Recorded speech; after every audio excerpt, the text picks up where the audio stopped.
Tout de suite, éveillez-vous l'esprit. 30 minutes avec Jean-Marie Muller. Jean-Marie Muller, bonjour. Bonjour Nico. Alors Jean-Marie Muller, tu es chaman, conférencier, auteur, je crois pas encore. Pas encore, non. Auteur de beaucoup de vidéos, mais ça se dit pas auteur. Et puis un livre qui tarde à venir. Je crois que je résiste beaucoup. Oh, ça viendra, je pense. Oui, c'est en route quand même. Alors moi, je vais surtout, chaman. Alors un chaman, déjà, moi j'ai la définition qui est, définition wiki machin là, pour bien dire aux gens ce que c'est. Alors, le chaman est un être humain qui se représente comme l'intermédiaire ou l'être intercesseur entre l'homme et les esprits de la nature. Ça, c'est dans les grandes lignes. Mais pour toi, être chaman en 2015, ça représente quoi? C'est quoi? Alors, c'est sûr que la définition un peu sur Wikipédia est très sommaire, très succincte. Et puis encore, je vais te donner, je pense, aujourd'hui une définition encore un peu différente sur des points. Alors, déjà, on a vraiment tous un chaman à l'intérieur de nous. Donc, c'est un côté de nous, c'est une facette de nous, d'accord, qu'on peut tout à fait utiliser. Moi, j'appelle ça à chaque instant. Donc, le chamanisme que je prône, que j'essaie d'amener, le chamanisme sauvage, c'est quelque chose qui va nous permettre, de déployer. Donc, effectivement, c'est une partie de nous, on va dire, qui est un peu l'intermédiaire entre le monde des esprits et le monde terrestre, mais pas seulement. C'est une partie de nous qui est capable de faire des guérisons. Mais prenons plus simple, parce qu'on a toujours une image souvent quand les gens avec le costume, on voit quelque chose qui se passe forcément en Amazonie ou en Inde, chez les Indiens. On a une image ensemble du chaman forcément comme ça, ce qui est pas vrai. Ça, c'est le chaman de tradition et encore, chaque tradition est différente, d'accord? On a à l'intérieur de nous cette capacité vraiment à faire de la magie, des rituels, égal. Qu'est-ce que c'est, On peut faire des rituels pour l'abondance, pour se libérer. Donc, cette partie de nous est capable de faire ces choses-là. Puis en plus, ça révèle aussi, avec la facette du chaman, donc ce côté-là, en 2015, c'est retrouver aussi cette puissance naturelle qu'on a. D'accord? Cette puissance de création, cette puissance de pouvoir déplacer l'énergie, cette puissance de pouvoir créer, ça, c'est aussi le chaman, d'accord? Et contrairement à ce qu'on a une idée de dire, c'est pas seulement ce côté ligné où on se transmet un savoir-faire, c'est avant tout un savoir-être.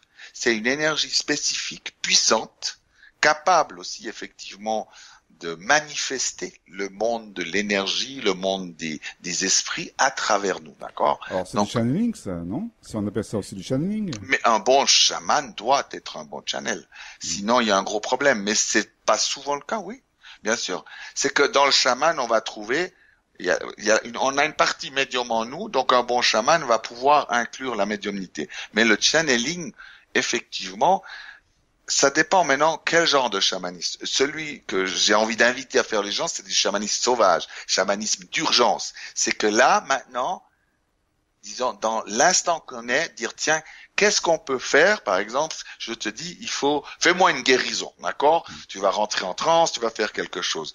Donc, c'est pas par les livres de tout ce que tu auras appris, d'accord? Tu auras une autre formule. C'est que tu vas te connecter dans le monde spirituel. Et pour ça, il y a une manière de faire qui fonctionne très bien, mais qui nous fait peur. C'est souvent quand tu vois les trans, on va d'abord se libérer des émotions.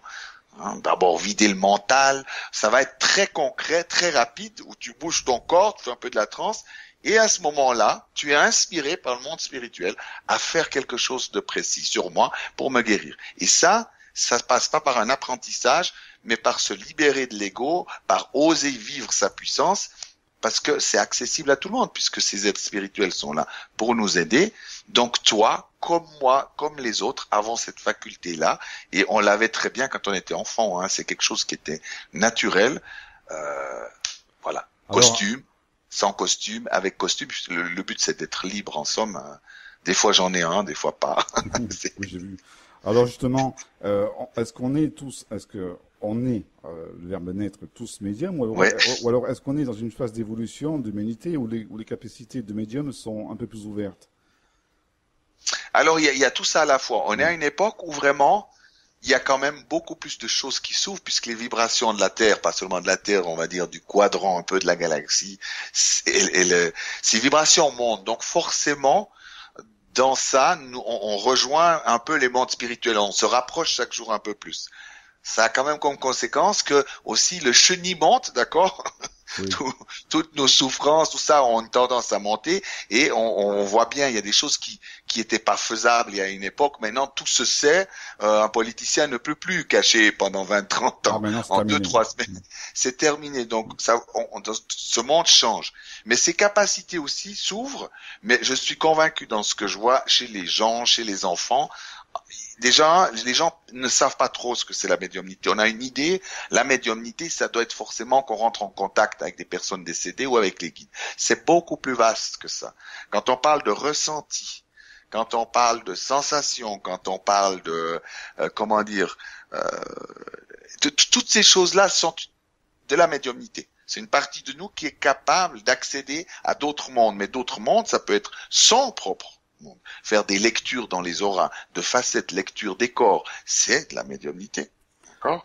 Mais tout ça est accessible aussi. Moi, en tout cas, ce que je peux dire et ce que je vois qui est fabuleux, c'est que chaque personne, en réalité, voit tout à chaque instant. Simplement, au fur et à mesure, on va s'ouvrir parce que, franchement, certaines choses sont insupportables à voir. Nos comportements, par exemple, nos facettes malades qui règlent les comptes, qui sont franchement pas très gentils, eh ben celle-là nous pose gros problèmes. Donc celle-là, c'est aussi une forme de médiumnité. Hein. Alors justement, ça me fait rebondir sur le nom même de cette radio, Akasha, et je sais que tu as beaucoup de choses à dire sur les annales akashiques. Alors il y a une vidéo qui circule que justement j'approuve totalement, c'est le système du filtre. Et là, je suis entièrement d'accord. Tu peux en parler un petit peu, non sur, Oui, je savais pas que tu as été voir ça, mais si. Alors c'était juste parce que bon, ça c'est un peu dans ma mission ici sur Terre, c'est tout ce qui fait partie un peu des croyances même de philosophie établie ou de choses qui sont actuelles en mode ou en vogue.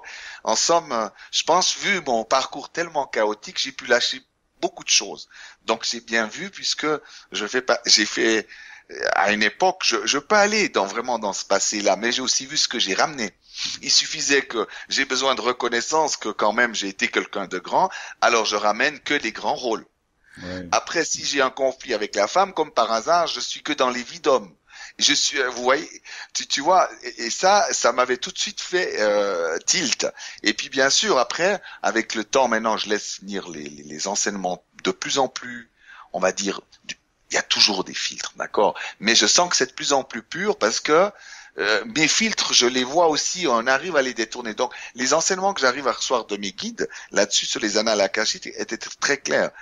C'est qu'il dit, n'oublie jamais que la personne qui va chercher a ses filtres. Donc, si je vais dans le passé, je vais voir ce que je peux voir. Si, par exemple, j'ai très peur de la colère et puis je pense que tout ça n'existe plus en moi, je vais déformer. Tout simplement. Si j'ai peur de me faire travailler, qu'on me dise tiens, je suis un tyran fini avec les gens et puis que finalement la seule chose qui m'intéresse c'est d'être un roi, eh ben je vais en somme, je vais recevoir l'information, c'est comme un ordinateur en somme.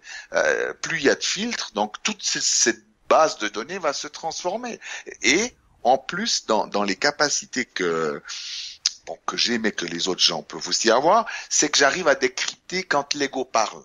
Donc, si la personne m'écrit quelque chose, par exemple, qu'elle ramène sur les Esséniens, c'est comme si je vois le filtre, c'est-à-dire, elle m'amène ça, je dis, tiens, ça vient parce qu'elle est malade là, elle a besoin d'être reconnue, donc ça, donc je fais un tri pour voir ce qui reste. Et parfois, il reste beaucoup, et souvent, il reste peu. Donc là, j'ai vu à quel point dans le channeling, dans les recherches, dans les annales akashiques, mais mon Dieu, il faudrait vraiment qu'on se voit faire comme si on conduisait quand on va chercher les renseignements. Et puis quand on revient, oh d'accord, là je souffre de ça, mon enfant il a envie de ça. Et puis mon maître à l'intérieur est comme ça, mon élève est comme ça. Et en voyant bien ça, on pourrait restituer un peu plus de vérité parce que c'est évident, même dans le channeling, quand on voit certains messages, on se dit, mais après 20 ans, ça va nous amener où? parce qu'on est quand même là pour travailler sur nous, on est quand même là pour devenir des êtres conscients, pour pouvoir gérer nos émotions, notre corps physique et toutes les parties de nous. Donc s'il n'y a pas ça au bout du compte, il faut quand même se poser des questions, même si parfois on sent la présence du guide, mais les mots et les enseignements qui viennent ne sont pas forcément ni des annales akashiques, ni des choses qui viennent de, du monde spirituel. Même si c'est beau, hein, on peut endormir avec des belles choses, les gens en disant tout va bien, il n'y a pas de problème, il n'y a rien à faire, restez assis, tout va se faire tout seul. Alors, Ça amène. oui. Alors, la bonne connexion médiumnique, c'est celle qui est directement avec les guides. Alors, il y a pas d'autres intermédiaires. Ah oui, c'est pas une question d'intermédiaire, c'est une question de vibration, de plan de conscience. Vibration, c'est ce que je dis. Oui. Voilà. C'est que tu peux avoir il y a des guides. Moi, ce que j'appelle guides, c'est des gens, d'accord, qui, on va dire, des êtres qui ont, pour la plupart, déjà fait le tour des incarnations sur Terre. Donc, c'est des experts dans le domaine et qui vont te guider. Après, il y a d'autres êtres qui peuvent venir. Par exemple, je suis thérapeute ou quand je fais des soins, il y a des êtres qui viennent spécialement pour des soins. C'est pas mes guides, mais c'est des spécialistes pour faire telle et telle intervention. Après, il y a des personnes qui peuvent être de notre famille, qui nous accompagnent, mais c'est pas nos guides. Ils vont nous accompagner, d'accord, parce que on est dans un, schéma familial, donc ils sont aussi intéressés à apprendre depuis là-haut ce qu'il y a à apprendre, d'accord. Donc il y a beaucoup d'êtres, il y a des êtres de la nature aussi, on peut rentrer en contact avec beaucoup d'êtres, mais les guides, c'est vraiment les êtres qui sont là. Parfois, moi j'en ai qui sont là depuis des vies et des vies, c'est toujours le même qui vient, et puis ça change, hein, parce qu'on en a plusieurs. Tout d'un coup, il y en a 2 autres qui viennent, que j'ai rencontrés il y a déjà très très longtemps. Bref, il y a beaucoup de monde qui s'occupe de nous. Ça, c'est la bonne nouvelle. Alors, est-ce qu'il y a une manière de ressentir ces guides? Je sais que certains peuvent envoyer des signes d'ordre dans l'émotionnel, dans le corps. Oui. Voilà. Alors c'est ça justement dans mes formations, dans nos formations, puisque je fais avec Tal et Joanne vraiment les formations, soit dans la médiumnité ou dans le chamanisme sauvage, on apprend vraiment aux gens, pas seulement à dire tiens on va apprendre la technique, on est des capteurs vivants. Donc le corps est un réceptacle qui peut ressentir, mais même une situation de la vie. D'accord, un oiseau qui passe à un moment précis, ou des fois, moi par exemple, quand j'entends mal, quand je veux pas entendre, tout d'un coup, quelque chose se passe, je me promène dans la ville, et j'entends une personne qui me dit, oui, mais tu devrais plutôt faire une diète maintenant, etc.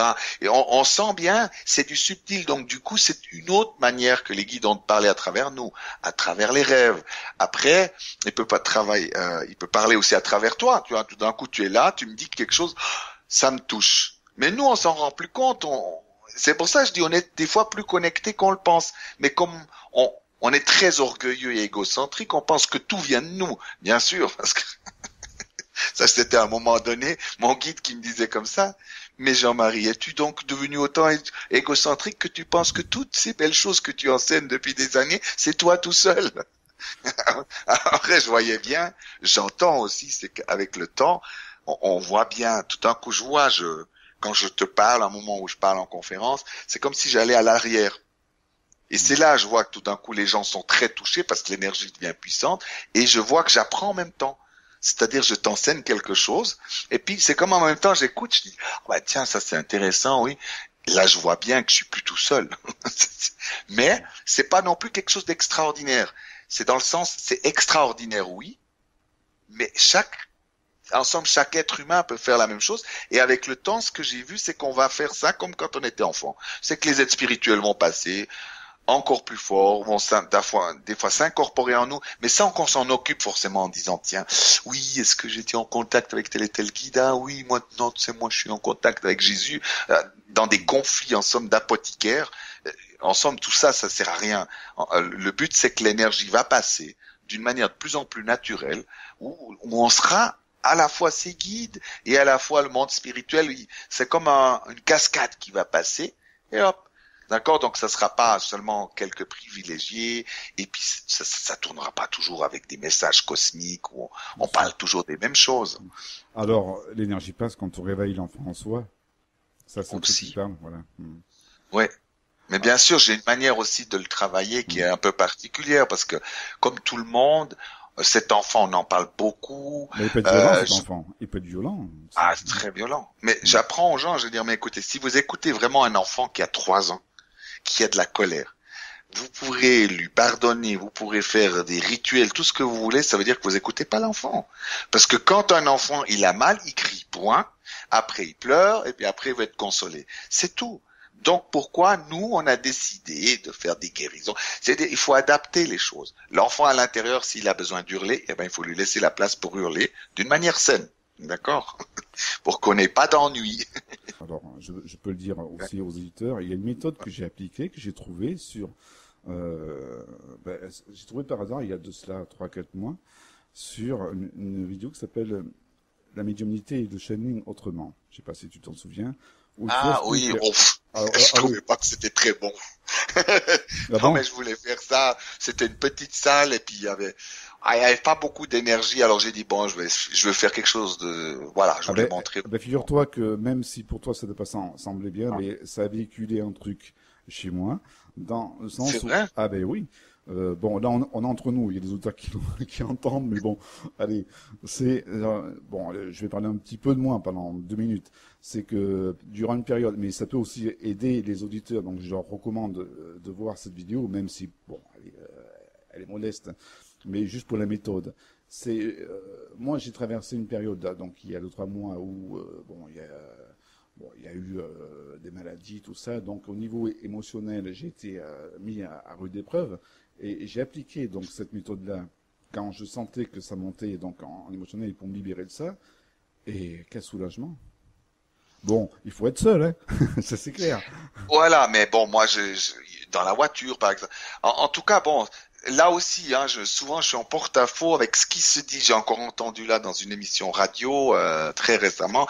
Oui, finalement, plus on va être des êtres éveillés, après on sera dans une espèce d'amour sans émotion, ce qui est absolument faux. Ça montre bien, les gens, ils ont tellement peur de redevoir traverser toutes ces émotions. La seule chose, c'est que dans les mondes spirituels, on est dans la joie totale. C'est une extase perpétuelle. Mais c'est toujours une émotion. Le monde spirituel vit dans l'émotion. Donc, le fait de pas vivre. Après, sur Terre, les donnes changent, bien sûr, parce que la colère a sa place. Elle n'est pas forcément une émotion négative, ni les pleurs, tout ça. Si, comme les enfants, on le vit avec des fréquences plus petites, bien sûr, mais entièrement. Quand je pleure, ça me fait du bien, ça régénère mon corps, mes cellules, etc. Quand ça circule, c'est très très bon. C'est que simplement, on a tellement peur que même on crée des techniques où on visualise, on dit aux gens de visualiser leurs émotions, mais je trouve que ça les rend malades. Oui. Parce que si on regarde un enfant, des peuples naturels ou même des animaux, il y a une manière de faire avec le corps émotionnel. Et en somme, c'est la porte directe pour la médiumnité. Parce que quelqu'un qui arrive à faire ça, c'est qu'il prend conscience qu'il vide son corps, tous ses corps de ses émotions, de tout ce qui se passe dans notre tête, notre mental bien fourni, et à ce moment-là, le nouveau peut passer à travers nous. Je crois que c'est ce qu'il y a de plus simple, c'est ce que beaucoup de peuples ont fait. Je vois pas pourquoi. Nous, on a une idée, c'est qu'il faut rester clean.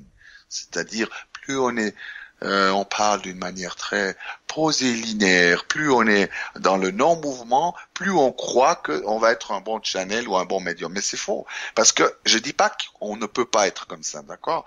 Mais si on est prisonnier de ça parce qu'on a peur de bouger notre corps, de ressentir nos émotions, ça veut dire qu'il y a une couche de filtre là-dessus énorme et à travers lequel les messages sont forcément filtrés. Exactement. Et ça, je peux le voir parce que je connais aussi, j'ai pu voir la différence des channels qui osent déjà bouger tout ça. La teneur des messages, elle est extrêmement précise et ça va sur le travail, sur les gens. Si je suis mal, que j'ai un cancer, moi, personnellement, j'aurais pas envie d'entendre seulement de dire que tout va bien, que la lumière est là, que je vais guérir. Parce que le fait est, c'est que je vais mourir si je me prends en charge et que je vois pas la partie qui est là, qui souffre. Mais voilà, après. Alors, je vais mourir. Ça, c'est la fatalité. Et moi, il y a une chose qui m'énerve un peu, c'est les gens qui disent, oh, mais ça, c'est mon karma, tout ça. Alors ça, sur le karma, il y a à en dire parce que bon, de dire ça, je crois qu'on a un libre arbitre sur le karma aussi, non? Alors, déjà, bon, l'histoire du karma, c'est que souvent on comprend mal, mais quand on dit ça, c'est mon karma, souvent, c'est parce que soit on ignore ce qui se passe réellement, soit c'est l'ego qui est là, parce que quand on dit ça, on n'a pas besoin de travailler. Ouais, écoute, c'est mon karma. Par contre, de dire, écoute, j'ai vu que tu m'as fait ça m'a fait mal au cœur, j'étais en colère, j'ai trouvé que tu m'as écrasé, toi tu me dis, mais pas du tout. Ben, au lieu d'ouvrir le débat, d'oser dire les choses, d'oser traverser l'émotion, eh ben on se dit tiens, écoute, c'est le karma, on n'y peut rien. C'est tout ça, c'est des manières en général de l'ego de faire. C'est comme dire oui, c'est pas le hasard, mais on sait toujours pas ce qui se passe. Tout ça, c'est des formes de fuite. Mais bon, il faut aussi accepter qu'on peut pas toujours tout travailler parce que c'est dur, c'est pas toujours évident. Et puis après, pour le libre arbitre, si tu as vu la vidéo, ben tu as vu aussi. Tu vois, je travaille mes interviews. Alors, c'est clair, des fois moi-même, c'est des choses difficiles à avaler quand c'est venu. Comme j'ai dit, ça a mis 2 mois avant. J'ai dit, mais je peux pas dire ça. Et puis en plus, j'étais pas d'accord. Mais il y a quelque chose de magnifique avec les guides. C'est qu'ils le montrent d'une manière, à un moment donné, où c'est une évidence. Où je dis, j'aurais dû y penser avant eux. Ça, c'est bon signe. Ça veut dire que je suis frustré. Et je dis, mais oui, si je regarde bien, regarde, observe un enfant. Est-ce qu'il s'occupe des histoires de de savoir du libre arbitre? Oui, non, mais non, parce qu'il est dans le flot de la vie, donc il est créatif, il avance toujours, il est toujours il va de l'avant, il est toujours ouvert. Et puis quand il se ferme, il est aussi ouvert puisque immédiatement il fait quelque chose qui l'ouvre. Donc du coup, je me dis, pour un être, en somme, le libre arbitre, quand il disait l'ego, c'est pour le guide disait. C'est pour rendre supportable à l'ego, d'accord, de vivre sur Terre. Voilà. Et je trouvais ça très bien. Et finalement, je me dis, mais oui, parce que si on est déjà des êtres bien plus conscients, donc moins malades, on n'a pas besoin d'histoire du libre arbitre. On vit, on s'amuse, on apprend, on se rencontre, d'accord. Et c'est clair, mais j'ai dit ça à quelqu'un, il m'a ça a fait des réactions très fortes, ça m'a fait peur. Je me suis dit, mon Dieu, j'ai touché à quelque chose de... mais je trouve ça beau parce que une fois que ça a été dit, une fois que la pastille est passée, je trouvais ça tellement sage. Comme ça, j'ai pas besoin de défendre, je sais pas quoi. Voilà, ça va aller aussi sans libre arbitre. Alors, il y a une chose que j'ai pu dire, d'ailleurs, qui a, bon, ça n'a pas choqué, mais ça dépend de la manière dont on entend. Mais moi, je dis ça un peu par provocation. C'est que les médiums sont des personnes, entre guillemets, poreuses. Et que c'est à elles, dans le sens où elles laissent passer n'importe quel message, enfin quand elles sont pas, voilà, quand elles sont pas expérimentées, elles laissent passer n'importe quel message qui peut venir à elles, mais ça, justement, il y a une question de filtre, c'est que c'est à elles ensuite de filtrer, de savoir d'où viennent ces messages et de se connecter un peu plus haut. C'est pour ça, bon, je mets le mot poreux pour être un peu plus dans la provocation, mais je sais pas si tu es d'accord avec moi sur ce point-là. Peut-être pas sur le terme, enfin bon. Poreux, je sais pas, mais disons dans le fait, dès le moment où je me mets, mais ça dépend toujours aussi, si je suis quelqu'un de public, je fais de la médiumnité en public, à mon avis, il faudra encore faire plus attention parce que, bon, déjà, dans le sens, si je pars dans le fait, que je suis responsable de ce qui va se passer, de la salle qui est là, de moi, déjà, on part avec une nouvelle, c'est pas dire oui, Dieu il pourvoira, les guides, moi j'y suis pour rien. Déjà ça part très mal parce qu'en énergie, là, tu deviens poreux parce que, voilà. En somme, tu prends pas ta responsabilité sur les choses qui t'incombent. C'est pas le travail des guides d'être en santé, c'est pas le travail des guides d'être centré, c'est toi qui dois le faire. Après, il y a une chose que j'ai remarqué quand on vient un spécialiste, médium, chaman, guérisseur, on a une tendance, l'ego vient et puis va nous montrer que tout ce qu'on pense et tout ce qu'on fait est réalisé. On oublie juste que, on a des problèmes dans notre vie. Donc, si par exemple le guide, je sais pas, il y a une personne dans la salle qui est en train de se faire tromper par sa femme, mais la personne ne veut pas le voir, d'accord? Je reçois ce message, mais pas pour faire mal, mais simplement pour tout d'un coup que la personne ouvre les yeux parce que ça fait ci et ça. Mais si moi je vis les mêmes choses ou si j'ai peur juste de la colère de la personne en face, moi je vais mettre un autre message à la place, même si le guide est présent, on va sentir l'énergie, mais je vais dire, écoute, pour l'instant tout va bien dans ta vie, sois simplement dans le moment présent, sois dans l'amour inconditionnel. Mais ça, c'est déjà l'ego qui parle, c'est plus le guide, parce que le guide va dire, avec délicatesse, il va dire, mais tu sais très bien qu'il y a un problème dans ta vie, que tu ne veux pas voir que ton mari te trompe. Quand est-ce que tu veux ouvrir les yeux pour te respecter? Et tout d'un coup, la personne peut pleurer. Ça me dérange. Tu vois, et tout ça, je vois, les guides, ils sont pas là pour nous dire comment c'était il y a dans 2000 ans et sur la planète Mars ou j'en sais rien quoi. La première des choses, c'est qu'ils veulent qu'on aille mieux, qu'on se connecte au monde spirituel pour être des flots dans la vie, qu'on se déploie dans notre vie et qu'on prenne notre place avec beauté, avec puissance. Donc, il n'y a pas de raison d'avoir des messages qui n'ont rien à voir. Mais le problème, c'est que le médium lui-même ne va pas voir. C'est comme un chaman. Moi, je veux dire, on a le même problème avec les chamans. C'est que si tout d'un coup, je dois toujours montrer que je suis puissant, je suis dans l'énergie plus masculine. Mais ça veut dire que, et en plus, j'ai appris par cœur mon rituel. Donc, et cette personne qui est là, peut-être, elle doit justement avoir tout d'un coup une énergie féminine.